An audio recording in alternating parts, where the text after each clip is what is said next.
Any changes to the squad today, thinking about South Africa? Well, we have 4 changes. I'll try. How many changes? 4 changes. I'll try to remember. Haris, Sam, Ibrar, and one of us on the playing. Why those changes? We want to give everyone a chance, to be very honest. The people are on the tour, we want to give them a chance and have a taste in international cricket. I've enjoyed your time in Zimbabwe. Has it challenged you as a unit? Have you found out a lot about your players and your coaching staff? It's been an amazing tour, to be honest. We were very look after really well, and as a team we had a great tour. We won ODI series and we are obviously had one T20 series as well, and we found a few players and we have obviously tested our bench stat, and it's been amazing so far. Quick turnaround, got South Africa on Wednesday. Yeah, we're travelling tomorrow, so looking forward to that as well, but we want to win this game first as well. Right, all the best today. Finish well. Cheers. Good luck. All right, Raz, lost the toss. No hesitation. You probably had a bat first as well. No, we were going to bowl first. You're going to bowl first? Yeah. Back foot? No, because this is a wicket that we used in the first ODI, and we found that even though we won that game, but we found there was not a lot of turn in the second inning. The wicket actually got better, but we had to bowl out of our skins to win that game. So looking at the wicket and looking at the history of Queens, we know the further we come this way, there's a bit more moisture on the wicket, and this wicket was getting a lot of water in the previous few days. I know it's been hot as well, but I think this wicket is still slightly on the slowish side of the start, but looking at the last game, this wicket got better as the game went on. Yeah, as I said to Salman, there's a quick turnaround. Yeah, Afghanistan arrived today. There's also one eye on them and one eye here. There's a lot you can take out of this particular game that can carry momentum into that series. As you said, Eddie, certainly we picked the best squad that we think will win us a game, and we want to win the game. We want to finish in a high. I mean, I know we lost the series 2-1, but hopefully we can do the 2-1 on T20s as well. How is everybody in the camp? Yeah, everybody's fine. Look, a bad game can happen here and there. You cannot judge us just on the back of one game. We've had a lot of good games. We've had a lot of positive as well. Unfortunately, we're still struggling to finish the games in the end. But that can happen when you have a young squad. Like I said, you got to be patient with these guys, and hopefully the learnings and experience they're receiving now will shine in the next series that against Afghanistan. All right, mate. Finish well today. All the best. Thank you very much, Eddie. Right, news out in the middle is that Pakistan have won the toss and they're going to bat first. Well, Sikandar Raza saying he would have bowled first on that surface. His counterpart decides to bat first without even thinking. Do you think maybe that batting first in that second T20I and that collapse maybe pushed him into that decision?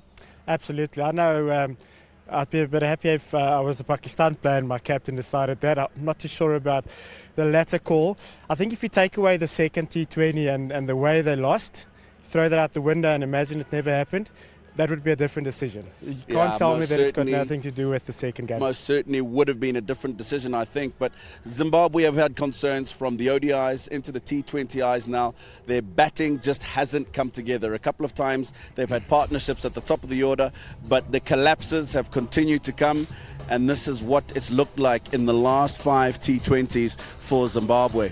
0 for 9, 5 for 39 they lost. That's way back in July against India. 4 for 33 in one of those matches, 8 for 67, and then the last two couple of matches here in Bulawayo, the first T20 they lost 8 wickets for 31, and 2 days ago they lost 8 wickets for 20. So that is a massive concern. How do they address that, Morne? It's a massive concern. I think the biggest concern is that 4 of those scorecards we saw there, they were actually decent starts that you sort of take any other day. I think that's actually going to put you in a strong position, a position of strength. What's wrong with that, I guess, is that you're looking for consistency at that level, but that's consistently in the wrong way.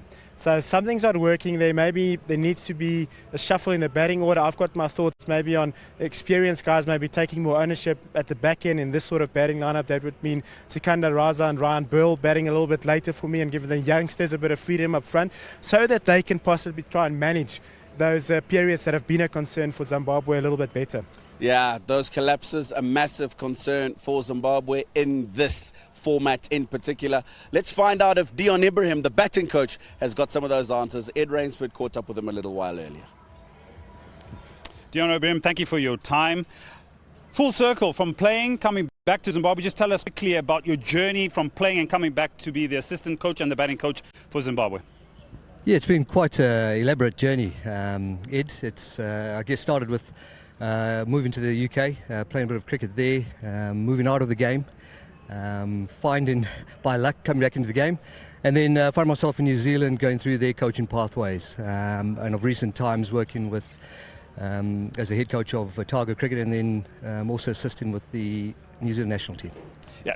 Back in Zim now, there's talk about so much talent here in Zimbabwe and within the squad. Can you maybe shed a little bit more light on that sort of talent word that's used? Yeah, look, I think Zimbabweans are never short of talent across any sporting field. It's the nurturing of them as they get through those key foundation stages, and what I mean is, in particular around cricket, is the ages from 18 to 24. In a late maturing sport, you know, it's ensuring that we harness the talent and nurture them by providing them with the right opportunities and the right, I guess, guidance along the way. Right, it's been a tough couple of days, tough couple of games. Spin has been a real issue. How can these players improve? Because there's a quick turnaround now from Pakistan to Afghanistan. Yeah, look, obviously the game the other day was highly disappointing, and I think more disappointing from the fact that we probably went away from the mentality, mindset and psyche that we've been trying to urge the players to play with. I think you can see in a number of our dismissals that we probably went a little bit into our shell and a little bit tentative. So what we've tried to do is just encourage the guys, look, we know the brand of cricket that we want to play. We know the strengths that each player possesses. And look, we know that spin isn't an issue for us in terms of scoring options. It's just knowing what options are the right time in key moments. Well, it's a fresh day.